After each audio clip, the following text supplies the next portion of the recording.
lo abrazaban y decían, ¿por qué? Dice, pues que tiene más de un año que está desaparecido y llegas ahorita. Dice, no, no es cierto, nada más estuve 15 minutos en la cueva, no.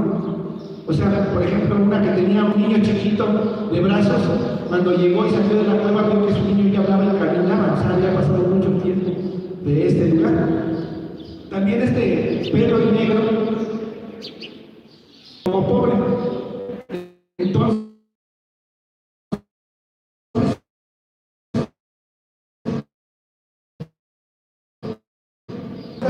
de aquí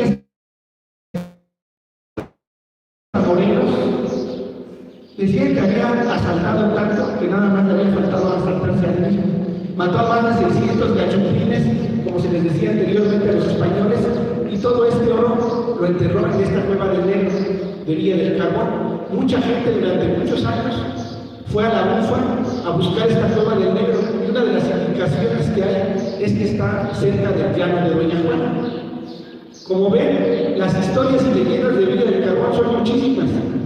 Les vamos a dejar un poquito de tarea, que ustedes, cuando puedan, vayan a platicar con sus abuelitos, con las personas mayores, que les cuenten muchas de estas leyendas, historias que ellos saben, porque nos las pasamos mucho tiempo jugando en el celular, en la computadora, y ya no entendemos este tipo de cuentos y leyendas, y muchas veces no sabemos en qué lugar vivimos y todo lo que ha pasado, y a través de cuentos, mitos y leyendas es como podemos saber más de la historia de nuestro municipio. Bueno, le daríamos un poco la palabra a Juan de Dios para que nos platique un poco más de estas historias y leyendas. Muchas gracias, maestro. Muy buenos días a todos. Como se podrán dar cuenta, los tesoros en este mundo no nada más son cuestiones materiales como el dinero, como los celulares que mencionaba el maestro Valerio, como las cosas materiales y tangibles. Hay un tipo de tesoros que no se pueden tocar, que llevamos en el corazón, y el maestro arqueólogo Valerio Paredes es uno de esos tesoros que tienen ustedes como pueblo. Es un tesoro vivo que, como ustedes pueden ver, sabe la historia, conoce de la historia y las raíces de Villa del Carbón. Y les menciono que es un tesoro vivo porque ustedes deberían de aprovecharlo, acercarse a él más seguido, platicar con él, y eso los va a motivar a generar un cariño muy especial por su municipio. Yo le agradezco mucho, maestro Valerio, la invitación, que esté aquí.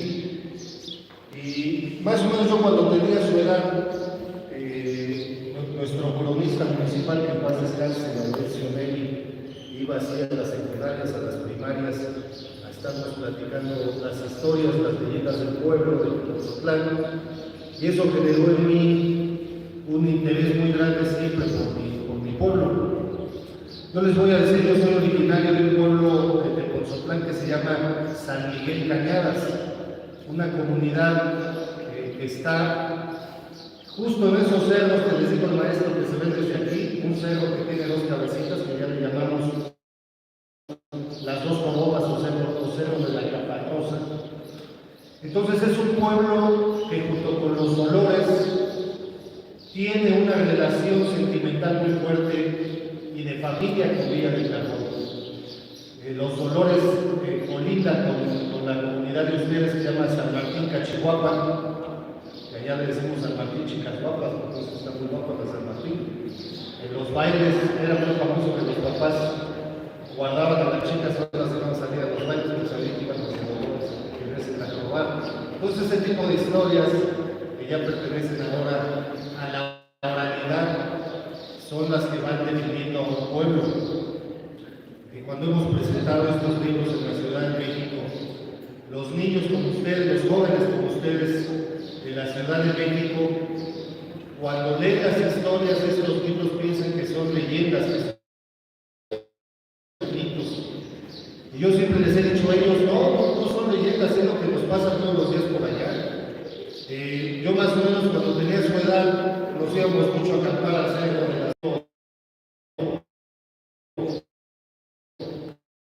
Pues vimos todos, se nos parecen en forma de mujeres bonitas, o se nos aparecen de rancheros muy alegres que nos hacen la plática y nos quieren llevar con ellos. Es muy contado ya que nos quieren llevar con ellos porque son ánimas enfermas que quieren tener quien nos acompañe. Y curiosamente, cuando en la preparatoria nos metimos con la empresa de llano que bajaba con sus burritos, con sus leña, a platicarnos que también por allá sucedían muchas de estas cuestiones, que en las noches, sobre todo de luna llena, pues escuchaban ruidos, escuchaban conversaciones en el bosque allá por presa del llano, o se veían unos pequeños hombrecitos sombrerudos que mucha gente conoce como duendes, otras personas más antiguas nos llaman todavía como chaneques, que es el nombre en idioma náhuatl para llamar a estos pequeños hombrecillos, que mucha gente nos ha visto. Entonces, lo que quisimos hacer nosotros con estos libros es recoger esas historias, esas leyendas que no están escritas, pero que van pasando de boca en boca. Yo estoy seguro que a muchos de ustedes, sus abuelitos, sus papás, sus tíos, en la sobremesa después de comer, o cuando se hacen las celotizas allá por septiembre, cuando se sientan alrededor de una fogata en las noches, comienzan a platicarles esas cosas, porque les ha ido pasando lo que ellos mismos les ha tocado ver. Ahora que estuvimos presentando este mismo libro, Casa de la Cultura, al final resultó que mucha gente en Casa de la Cultura mismo hay una niña que se aparece en los baños. El mismo maestro Valerio nos platicaba que la vio cuando fue director de Casa de Cultura. Entonces les digo, no son cosas que nos estén contando una leyenda de hace muchos años, son cosas que siguen sucediendo en el pueblo. Que todos los días en las calles de Villa del Carbón y de sus comunidades andan paseándose los nahuales, andan paseándose los duendes, se aparecen las bolas de fuego en los cerros que les llamamos las brujas, y que antes la gente les ponía mucha atención, las tenía como partes, como fenómenos que sucedían todos los días en su vida. Desgraciadamente, mis queridos amigos, como bien dice el maestro Valerio,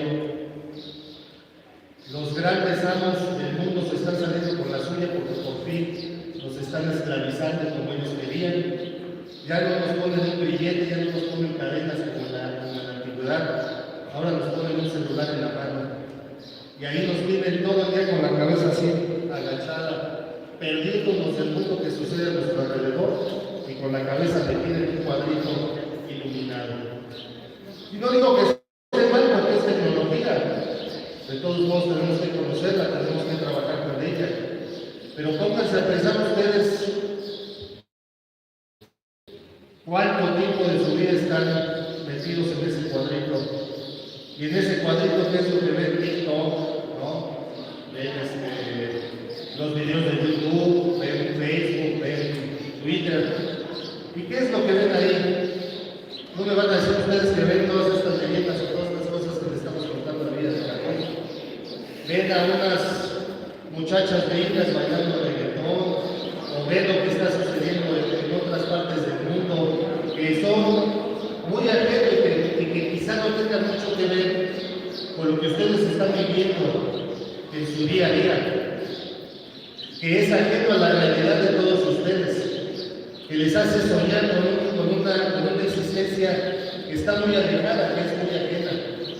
Y entonces se pierden todos ustedes de estar pues observando las montañas, saliendo a caminar, yendo a acampar, haciendo fogatas como se hacía pues no hace mucho, porque nosotros tampoco estemos tan viejos, pero sí tuvimos la fortuna de tener una juventud, creo yo, más enriquecida, más llena de contacto con nuestro pueblo. Un pueblo es tan grande como la gente que lo habita. Villa del Carbón todavía es muy grande porque hay mucha gente como el maestro Valerio, como su directora, como sus maestros, como sus padres, como sus abuelos, que guardan en la memoria la grandeza, las historias, las leyendas de Villa del Carbón. Pero, como todos los pueblos de México, Villa del Carbón, de Tzotzoltlán, Malinalco, corren el peligro de cada vez ser menos grande si ustedes se olvidan de ellos. Si en lugar de escuchar lo que aquí les estamos comentando, prefieren estar ahí ajenos, contándose algún chisme, no poniendo las historias de Día del Carbón. El día que se muere el último viejito que tenía en su corazón, las historias, los cuentos, lo que describe a su pueblo, ese día, como nos decía el escritor Jorge Luis Borges, se va a perder Villa del Carbón, va a ser un pueblo más, va a ser una comunidad más en el mundo. Lo que hace diferente a Villa del Carbón de otros pueblos y de otras comunidades es precisamente esas historias que solamente aquí suceden.